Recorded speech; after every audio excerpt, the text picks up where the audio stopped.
Welcome to Dr Joe Unplugged. This podcast contains general information and is not in any way medical advice. Can pumping iron be good for our mental health? Weight training, and I'm quoting from the article here and we'll put it down below, has been shown to help reduce body fat and increase both muscle strength and mass in older people. And look, I think it's been shown to do that in younger people as well, contributing to functional autonomy. So that helps reduce sarcopenia, which is loss of muscle mass, and can be useful in terms of falls prevention. A recent study published in the Journal of Psychiatry Research suggests that weight training can also benefit the mental health of older people. This study was a systematic review and meta-analysis. So again, it's not in some respects new work. It's looking at studies that have already been done. Of over 200 studies and done by the Albert Einstein Jewish Brazilian Institute of Education and Research in Sao Paulo, the findings show that besides improvements in symptoms of depression and anxiety in the general population, weight training appears to have a more significant effect on those diagnosed with depression or anxiety disorders. Additionally, when done in a group setting, it contributes to social interaction as another important mental health benefit. Now, we've spoken before on the podcast about the importance of exercise, not just for physical health and for mental health. This work obviously looking specifically at older adults, and look, I think it's fair to say that it will apply more broadly across the board, even though this study is, or this meta-analysis is looking only at older people. I'll quote, epidemiological studies have shown that the decrease in muscle strength and mass that occurs naturally as we age may be associated with an increase in mental health problems.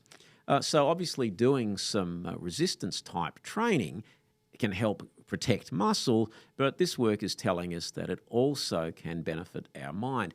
And the separate issue that was mentioned there is doing it in a group. And there's also been work shown that exercising in a group, again, some people prefer solo pursuits, that's fine, but for a lot of people, especially if they haven't exercised for a while, that additional social part can be very beneficial. Now, that might be going to the gym with a few of your friends or joining a group in an older age group. There are some community programs that you can join where you might not know the people to start with, but by doing some exercise with them regularly in the class, you get to know them.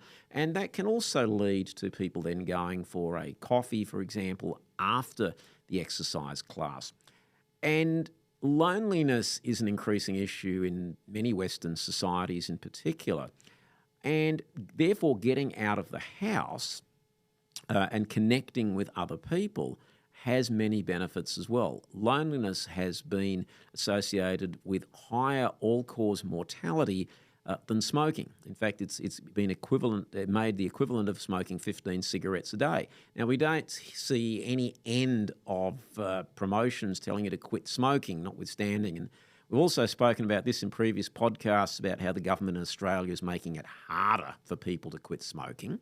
I heard an ad on the radio yesterday saying, go to it's a government website and we've got all these tips because quitting smoking is hard. Yeah, it can be. And some people just throw away the pack.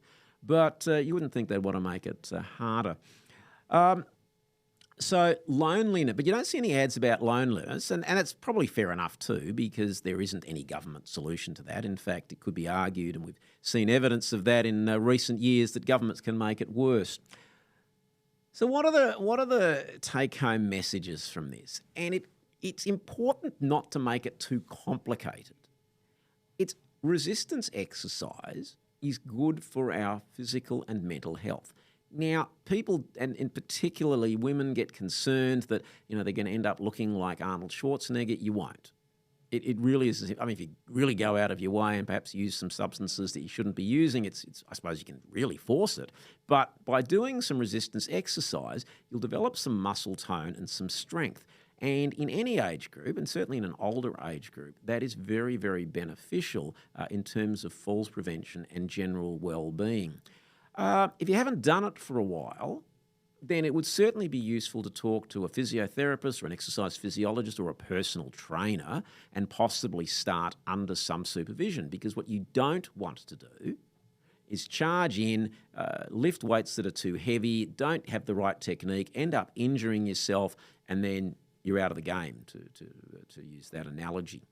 Whereas if you start at a lighter level, use light weights, get your technique right, and that's where guidance is very, very important, then you can build it up over time and get the benefits. Now, resistance training is one of the three important ones. So cardiovascular fitness, whether it's running, walking, swimming, bike riding, whatever you like to do, is important for your cardiovascular fitness. Some flexibility training is good, whether it's yoga, stretching, Tai Chi, Pilates suits a lot of people. And your resistance or weights training is also a very, very important component of your fitness and well-being regime. So at any age group, but I suppose it is a form of exercise that does tend to drop off as people get older. You do tend to see younger people more likely to be in the gym using weights. But at any age, there are benefits for physical and mental health. And there was work done from the University of Sydney probably 10, 15 years ago showing that the oldest person was 103, was actually laying down some new muscles. So you are absolutely never too old to start. Thanks for listening to Dr. Joe Unplugged. If you enjoyed this podcast, please subscribe, like, and share. You can also follow it on all the socials. There'll be new content uploaded each week.